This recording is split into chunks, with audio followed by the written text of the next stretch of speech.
This is the horror. We're about to embark on a journey through the realms of horror, science fiction, and fantasy films that will leave you with fresh insights into your favorite movies.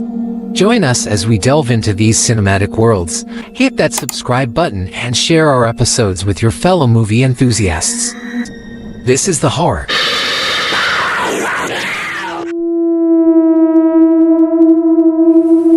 Dahmer, monster, Jeffrey Dahmer's story. This is a horror story. Of course, it's a reality, true life story. So it's hard to put it in the horror category, but I don't know what could be worse than someone who eats 17 people. It's important because it has garnered enormous popularity. Ryan Murphy, who's had a long career with Glee, an American Horror Story, and then signed on to Netflix and didn't really have much success with a number of projects. But he has big success with this one as well as the one that followed it, The Watcher. And it's Ryan Murphy who wrote most of the episodes, but it's also his muse's project, Evan Peters, who's been in almost all of American Horror Story and Pose as well. The enormous popularity of it makes it very notable. It has a fair amount of controversy as well. And the controversy is of course a natural thing. And because it's a real story, there's many victims who are angry still, many years later. It also handles the subject matter by focusing on many of the victims and many of the people who were closest to him, meaning his next door neighbor. There's Niecy Nash, his father, Richard Jenkins, his stepmother, Molly Ringwald, Michael Lerner, his grandmother. Interesting little bits of casting, but it's truly the Evan Peters project. It was front and center, and he went all Daniel Day-Lewis on it, with a lot of method acting. Hopefully not too badly. The horror aspects are there. Of course, when you see a real horror movie, that's all it is. The focus is just fun and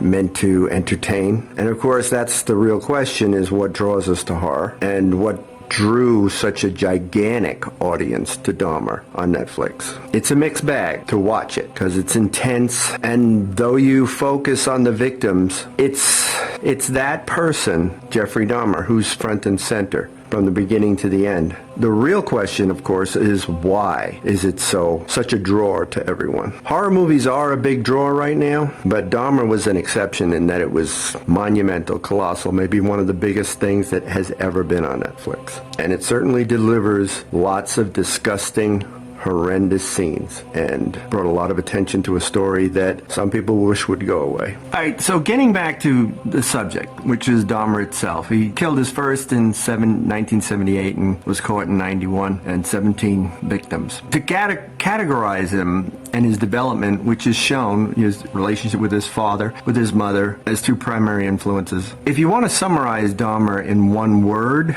I would say he was stupid. Because he just didn't get it. He didn't get what he was doing. He didn't get why he was doing it. He did things for the wrong reasons. Another famous serial killer makes an appearance in the Dahmer series, the Monster series, and his intentions were so more clearly evil. He was just evil. Whereas Dahmer just comes off as clueless. And his development early on had to do with his fascination with dead things. His father found an animal under the house, which developed in his father's mind as a sign that he was interested in science, and so he encouraged it, which was ultimately not a good thing to do. The real truth is that he got a sexual thrill out of internal organs, so that's a pretty horrific thing. But get away from the Dahmer thing, because frankly, Netflix dumped the series because they hadn't had a lot of success with Ryan Murphy. They dumped the series and it took off. In other words, they dumped it, they didn't promote it, they thought it was a loser. Became maybe the biggest thing ever. Either the number 2 on the all-time list of Netflix. So it was a misunderstood project in many ways. Ryan Murphy started with very upbeat kind of things, like Glee is what he's best known for. Nip and Tuck was before that. Then he had another show before that, now popular. Of course, but then he went on to American Horror Story, and that had a long run. And Evan Peters was heavily involved in at least 10 different series, 9 different seasons of American Horror Story. And then he did Pose as well. And now he's doing Dahmer. which is obviously high profile. So Ryan Murphy's a busy guy. He actually has 911, 911 Lone Star, American Crime Story, various things. Evan Peters is notable because his popularity was kind of slow burn. I think it really started to kick into gear when he was so popular on the X-Men series as Quicksilver, which the interesting thing is they had a Quicksilver in the Marvel Universe and they killed him off immediately, Aaron Taylor Johnson. Evan Peters shows up in WandaVision as Quicksilver, quote unquote, but it wasn't really Quicksilver. So, but it's a fan favorite. Then also stunt casting with like Molly Ringwald. If you don't know who Molly Ringwald is, then,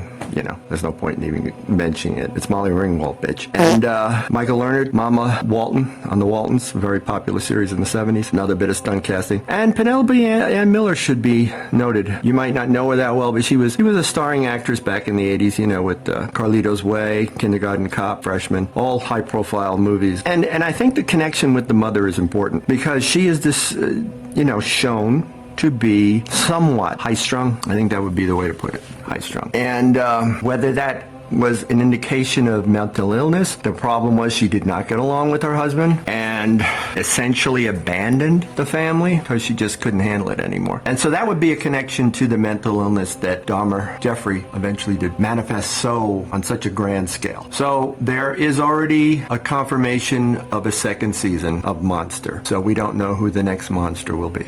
Thank you for visiting Raven Woods. If you've enjoyed our explorations, don't forget to subscribe and like. And ring that notification bell so you never miss an episode. Stay curious, stay daring.